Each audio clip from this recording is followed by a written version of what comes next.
dari Badan Pusat Statistik secara year on year atau tahun ke tahun pada bulan September kemarin harga beras sudah naik 2,56%. Bapak melihat ke depannya harga beras apakah ada kemungkinan naik atau akan cenderung stabil bahkan ada potensi turun, Pak Ali? Baik, jadi sebenarnya terkait dengan kenaikan harga beras yang saat ini viral gitu ya dan masih menjadi perbincangan oleh berbagai pihak. Yang pertama saya melihatnya adalah terkait memang musim panen di bulan tertentu ini masih mengalami hambatan. Biasanya produksi di masa musim panen tertinggi adalah di Oktober Maret atau yang bisa disebut dengan Okmar ya. Nah, pada waktu itu mencapai 60-70%. Artinya Februari di bulan Maret itu merupakan produksi puncaknya begitu. Nah, kemudian pada bulan Februari dan Maret itu sekitar 3,2 juta sampai 5,42 juta ton per tahun. Artinya kemudian di periode saat ini gitu ya, bulan April bulan September atau yang dikenal dengan ASEP hanya 30% sampai 40%. Dengan produksi tertinggi pada bulan Juli Agustus sekitar 3 sampai 2,9 juta ton. Nah, artinya memang ada pergeseran produksi yang sangat tidak stabil. Nah, kemudian bagaimana sih prediksinya untuk di masa depan harga beras? Apakah akan mengalami kenaikan atau turun? Nah, menurut kami adalah beberapa kajian dan penelitian kami bahwa harga berpotensi turun ketika fleksibilitas harga melalui rakor itu sudah tidak lagi berlaku, yaitu pada bulan awal Desember. Nah, kenapa fleksibilitas harga yang diberlakukan oleh pemerintah itu sangat berpengaruh? Karena memang nuansanya tidak tepat. Karena pada saat ini produksi atau proses panen di tingkat petani itu memang mengalami penurunan.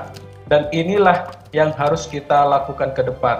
Nah, kemudian kenapa sih harga beras pada pada hari ini sejak 2 September sampai 30 November ini itu memang sangat berpengaruh sehingga petani sebenarnya tidak menikmati karena stok yang ada di gabah atau beras yang ada di masyarakat itu sebenarnya bukan ada di petani tapi ada di pedagang.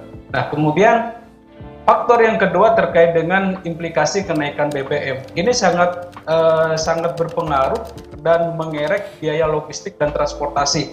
Nah, kenapa harga gabah dan beras ini sangat berdampak? Karena secara HPP petani, yaitu biaya kontraktor dan penggiliran dan tenaga penggarap itu sangat berpengaruh signifikan terhadap kenaikan harga beras. Nah, kemudian tidaklah kalah penting merupakan justifikasi kita gitu ya bahwa efek samping juga merupakan dari instrumental kebijakan bansos melalui BPNT, bantuan pangan tunai yang selama ini dilakukan oleh pemerintah yang merupakan berdasarkan free market, tidak lagi berdasarkan operator pangan yang selama ini antara Bulog ataupun ID Food, sehingga serapan beras di masyarakat itu cukup tinggi sehingga itu merupakan harga beras atau harga gabah itu juga terkerek naik.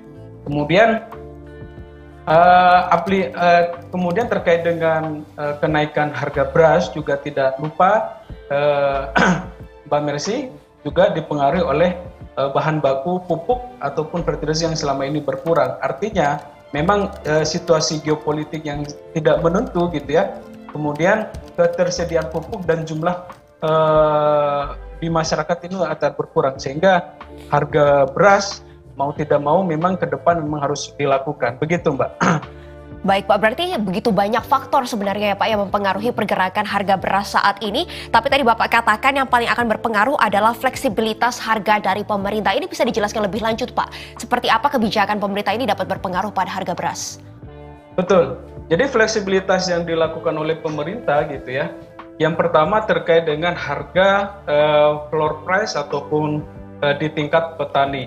Nah, ini diberlakukan karena memang pada saat ini gitu ya, karena produksi seperti saya katakan tadi itu kan, produksi kan memang sedikit menurun di bulan September, di bulan Agustus sama September gitu kan, di akhir tahun itu memang selalu defisit. kemudian pemerintah memberlakukan sistem harga di tingkat petani, instrumen itu memang secara tidak langsung kan menaikkan harga petani. Tetapi di sisi lain, jangan khawatir, jangan salah bahwa harga beras itu akan melonjak tinggi, begitu Pak. Oke, baik Pak. Tadi Bapak katakan kan memang pada bulan Agustus September biasanya akan terjadi defisit sehingga harga beras naik. Bagaimana prediksinya dengan panen pada bulan Oktober April? Apakah ini akan sukses Pak dan menjaga stok dengan baik? Oke, di bulan sekarang nanti akan ada panen di Jawa Barat maupun di Jawa Timur dimulai sejak bulan ini Oktober hingga bulan Desember. Tapi meskipun memang secara tahunan itu tidak terlalu signifikan gitu ya dibanding bulan Februari hingga Maret nantinya. Nah, artinya masyarakat tidak khawatir, prediksi saya ini beras akan turun, tetapi instrumental pemerintah harus melakukan beberapa intervensi. Yang pertama adalah kebijakan struktural, kemudian kebijakan instrumental, kemudian kebijakan kultural. Nah, maksudnya apa? Kebijakan struktural, kita selama ini memang ada cadangan pangan pemerintah yang selama ini dikelola oleh Bulog. Nah, persoalannya cadangan pemerintah yang dikelola oleh Bulog itu tidak signifikan gitu ya. Kenapa? Karena memang benturannya adalah ada 11 regulasi. Yang pertama adalah 1 undang-undang, kemudian 3-4 itu adalah perpres, yang terbaru adalah perpres terkait dengan Badan Pangan Nasional, kemudian adalah Permenko, ada 2 Permenko, kemudian ada 1 Permendak, kemudian ada 1 Permensus, kemudian ada 2 Permentan. Artinya dengan kejelemitan dengan adanya regulasi seperti ini memang tidak efektif untuk bagaimana instrumen kebijakan secara struktural itu tidak berpengaruh signifikan. Karena kenapa? Karena padahal sekarang kan sudah ada Perpres ini, Pak. Nah, sekarang ada Perpres 66 tahun 2021 tentang Badan Pangan Nasional. Di pasal 28 ayat 1 gitu ya. Kemendak mendelegasikan kewenangan terkait dengan perumusan kebijakan dan penetapan kebijakan stabilisasi pasokan dan harga dan distribusi. Kemudian di pasal 28 disebutkan di ayat 2, Mentan mendelegasikan kewenangan kepada Bappenas perumusan kebijakan dan penetapan jumlah cadangan pangan pemerintah dikelola oleh Badan Pangan Nasional atau dikelola oleh Perum Bulog ataupun BUMN pangan yang lainnya. Artinya perumusan kebijakan saat ini tidak pernah ditentukan berapa jumlah CPP ataupun cadangan beras pemerintah, karena itu sangat berpengaruh untuk menstabilkan harga beras. Selama ini ada beberapa instrumen yang dilakukan oleh pemerintah melalui Bulog, melakukan program KPSH gitu ya, ketersediaan stabilisasi dan pasokan, stabilisasi pasokan gitu ya, dan itu sudah berjalan. Dan berdasarkan informasi yang kami himpun di beberapa media gitu, sekitar 600.000 ton dan mereka lakukan gitu ya. Namun untuk kedepannya ini harus ditentukan jumlahnya. Kemudian captive marketnya juga harus ditentukan oleh pemerintah ke depan. Karena kalaupun ini tidak dilakukan gitu, ini sangat sulit untuk menstabilkan harga beras. Padahal dulu kita pernah mendengar dan kita tahu ya, ada program Raskin, ada program Rasta, dan itu sudah dilakukan baik sebenarnya oleh pemerintah. Tapi sekarang saat ini posisi beras diganti oleh program bansos namanya KPSH. Oke? Dan ini menurut saya itu sangat berpengaruh signifikan terhadap kenaikan harga beras. Hingga kemudian kebijakan instrumental. Nah, kebijakan instrumental HET tidak efektif. Kemudian floor price ataupun selling price saat ini juga tidak efektif, bahkan menaikkan harga gabah, bahkan menaikkan harga beras, begitu kan. Kemudian solusinya memang pemerintah harus menetapkan berapa jumlah CBP yang harus dikelola oleh Bulog. Kalaupun untuk menstabilkan harga, menurut teori kan sekitar 10%, kalau 30 juta produksi beras kita berarti kan sekitar 10%. Nah, kemudian kebijakan secara struktural ini tidak kalah penting, Mbak Mercy, terkait dengan kebijakan struktural. Selama ini petani meskipun harga beras tinggi, harga gabah tinggi, tapi itu kan sifatnya sementara. Biarkan harga gabah itu dinikmati oleh petani, tetapi program intensifikasi dan revitalisasi juga harus dilakukan oleh pemerintah, begitu kan. Kenapa intensifikasi ini sangat penting? Karena kesediaan kualitas bibit yang berkualitas, kemudian pupuk, pengairan, pengendalian hama, kemudian penambahan luas areal tanam untuk program ekstensifikasi juga harus gencar dilakukan oleh pemerintah, dan ini merupakan salah satu instrumen untuk meningkatkan NTP atau nilai tukar petani. Kemudian revitalisasi penggilingan. Nah, selama ini Mbak Mercy, memang ada beberapa 3 klaster terkait penggilingan padi ini. Ada produksi beras medium, dan itu hampir 95% itu di penggilingan padi tradisional. Kemudian beras premium juga sorry, tadi dilakukan oleh penggilingan padi menengah, itu kurang lebih sekitar 4,5%. Kemudian beras premium juga dilakukan oleh penggilingan padi besar sekitar 1,5%. Artinya 95% penggilingan padi kecil itu masih sifatnya tradisional, dan itu sangat tidak efisien untuk dilakukan daya saing harga beras kita di kancah global. Begitu, Mbak. Baik, Pak Ali, tadi Bapak sebutkan juga mengenai intervensi harga beras di pasaran. Ini menjadi salah satu instrumen yang penting.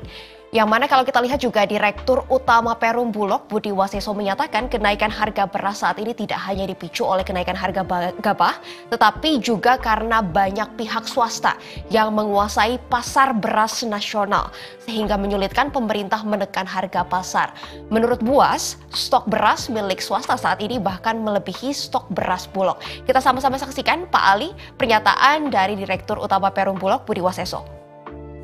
Kita suruh bersaing dengan swasta-swasta yang memproduksi dengan dia menentukan harga. Dia menaikkan harga dari mulai serapannya.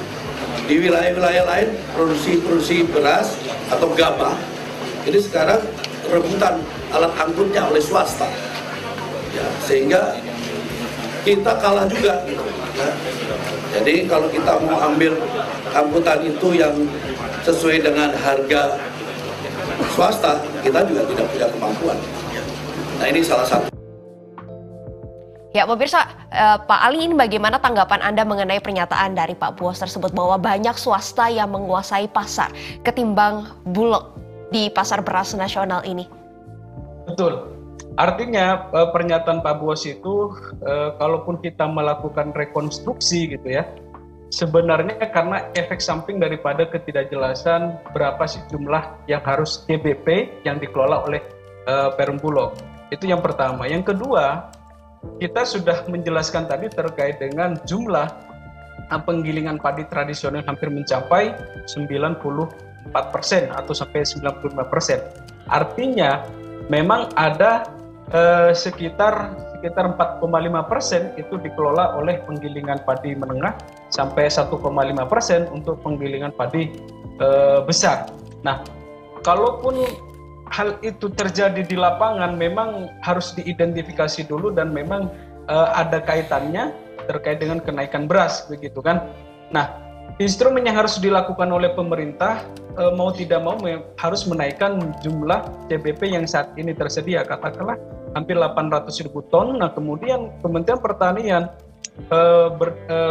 melalui Kementerian bersama dengan Kementerian Perdagangan, dan itu harus dilakukan oleh semua pihak gitu ya, supaya Bulog ke depan harus ditentukan jumlahnya, sehingga tidak lagi beras itu tidak mudah dimainkan oleh peran swasta. Karena memang berdasarkan informasi yang kami himpun begitu ya, sekarang sudah banyak Mbak yang melakukan scaling up, ataupun swasta sudah mulai menguasai di industri perberasan ini. Nah, Bulog dalam ini posisinya harus melindungi petani dan harus juga melindungi konsumen. Karena beberapa tahun terakhir Bulog telah berhasil menurunkan angka inflasi. Nah, kenapa ini tidak dipertahankan? Karena memang pada bulan tertentu mengalami shortage gitu ya, atau kekurangan, sehingga di bulan surplus nanti di bulan Maret Bulog memang harus diberikan kewenangan oleh Presiden ataupun Badan Pangan Nasional untuk menyerap beras sebanyak-banyaknya. Kalaupun saat ini terjadi panen di Sulawesi, dan itu memang harus dikejar untuk menstabilkan harga beras di pasaran. Baik Pak, berarti salah satu solusi yang tadi Bapak tawarkan adalah menambah cadangan beras pemerintah. Ini ditentukan berapa yang harus dibeli oleh Bulog, Pak. Betul. Baik, berapa yang Bapak usulkan menurut Bapak yang bisa menstabilkan harga ini, Pak? Kalaupun saat ini 800.000 ton, kemudian kalaupun kita tidak muluk-muluk, minimal itu 1,5 juta ton. Bahkan sampai mencapai 3 juta ton begitu ya. Nah, mekanismenya bagaimana? Inilah fungsi dan tanggung jawab pemerintah, bagaimana APBN itu diberikan supaya Bulog sebagai operator Badan Pangan Nasional itu melakukan penyerapan gabah di tingkat petani dengan harga yang wajar, kemudian melakukan operasi pasar melalui KPSH, melalui bansos, misalkan nanti ada Rastra ataupun Raskin, sehingga Bulog itu juga tidak mengalami kerugian. Karena selama ini kan Bulog juga mengalami kerugian karena memang ada beberapa faktor yang beras tidak memiliki penyaluran yang sangat pasti begitu, Pak. Baik Pak, kalau dari pihak swastanya apakah perlu diatur oleh pemerintah Pak supaya tidak mendominasi pasar beras nasional? Swasta perlu diberikan regulasi sehingga, karena itu kan kewenangan di Kementerian Perdagangan ya, karena selama ini cadangan pangan pemerintah itu sudah semua kewenangan terkait 9 bahan pokok penting atau bahan penting itu salah satunya beras atau jagung dan kedelai itu sudah ada di kewenangan Kementerian Perdagangan. Artinya ada regulasi dan ada sistem koordinasi oleh antar lembaga yang harus juga jelas begitu kan. Nah, sehingga cadangan pangan pemerintah atau cadangan beras pemerintah juga tidak mengganggu jalannya aktivitas bisnis yang ada di swasta begitu kan. Kemudian masyarakat juga menikmati, kemudian pedagang juga menikmati, petani juga menikmati, tapi bagaimana kita menjaga surplus ini sehingga bisa dikeluarkan ketika terjadi shortage atau kekurangan di bulan-bulan tertentu. Dan memang itu sudah lama dilakukan, tetapi nampaknya ada beberapa kendala pada hari ini karena ada terjadi kekurangan seperti itu. Baik Pak, kalau kita lihat pernyataan dari Pak Buas, ini juga mengatakan bahwa Bulog harus berebut alat angkut dengan swasta. Ini juga berarti harus dilakukannya koordinasi Pak antara Kementerian Pertanian dan juga Kementerian Perdagangan atau seperti apa Pak? Betul, karena sistem koordinasi di kementerian ataupun lembaga itu kan saat ini masih menjadi PR besar. Karena kalaupun itu tidak segera dilakukan, dan ini sangat berbahaya bagi harga beras di kemudian hari. Artinya, kalaupun sistem logistik saat ini menjadi berebut gitu ya, dan memang harus dilakukan kebijakan instrumental seperti yang saya katakan tadi itu. Kebijakan instrumental itu dengan kebijakan kultural, selama ini kan pemerintah mau tidak mau harus melakukan revitalisasi terkait dengan tidak hanya intensifikasi maupun ekstensifikasi, tetapi bagaimana revitalisasi di bidang fasilitas produksi atau pasca panen itu supaya tidak terjadi perebutan. Nah, ini kan merupakan tugas kita bersamalah begitu ya, antar kementerian, terutama Kementerian Pertanian maupun Kementerian Kemenko dan Kementerian Perdagangan ataupun Badan Pangan Nasional. Jadi dalam posisi ini kita tidak menyalahkan salah satu pihak, tetapi bagaimana kita mendorong koordinasi dan komunikasi antar lembaga supaya penyediaan fasilitas pasca panen, terutama rantai distribusi. Kemarin kan juga diundang oleh Badan Pangan Nasional Bapak kementerian yang lain gitu ya. Nah, artinya ke depan bagaimana penyediaan fasilitas alat logistik gitu ya supaya dapat menurunkan, supaya tidak jadi berebutan. Karena memang selama ini kendalanya juga kenaikan harga BBM itu sangat besar untuk andil dalam menaikkan harga beras. Baik, Pak, tadi kan Bapak bisa memastikan ya harga beras akan cenderung turun ke depannya karena pada bulan Oktober sampai Maret ini panennya akan cukup besar di Indonesia, terutama untuk panen beras. Namun bagaimana nih Pak, terakhir nih Pak terkait dengan ongkos distribusi yang tinggi dan dikatakan juga sentra produksi beras tidak merata di Indonesia. Solusinya apa yang bisa ditawarkan pemerintah, Pak? Oke, solusi pemerintah segera melakukan tindakan implementasi kebijakan begitu melalui rapat koordinasi atau rakortas gitu kan di tingkat kementerian. Kalaupun harga BBM itu menyumbang katakanlah kalau 30%, kemudian kita harus hitung berapa persen kenaikan harga beras, kenaikan BBM terhadap kenaikan harga beras. Kemudian pemerintah harus mengeluarkan anggaran cadangan CSHP-nya gitu di Kementerian Perdagangan untuk memberikan subsidi kepada perum bulog, kemudian kepada petani gitu ya, terutama untuk menurunkan harga beras begitu. Baik, Pak, optimis Pak panen bisa berjalan dengan baik, dan kalau kita lihat kan tahun lalu produksi beras nasional mencapai 34 juta ton. Ini bisa sekitar segitu juga Pak, 34 juta ton tahun ini? Karena begini, karena memang ada penurunan angka produksi di bulan-bulan tertentu, dan memang di tahun 2000 kalau nggak salah di tahun lalu gitu ya, tahun 2019 kan ada penurunan produksi 0,9%. Nah artinya kita kalaupun presiden mendapatkan penghargaan dari IRI begitu kan, nah itu kan sebenarnya saat ini masih menjadi debatable tuh gitu kan, karena faktanya demikian gitu kan. Nah kalaupun nantinya harga beras atau produksi beras itu meningkat di tahun depan gitu ya, tapi bagaimana pemerintah harus melakukan penyerapan secara intensif gitu, berikan kewenangan kepada Bulog di akhir tahun, karena tahun depan bulan Maret itu produksi akan meningkat. Nah artinya kalaupun pemerintah melakukan stabilisasi di level konsumen,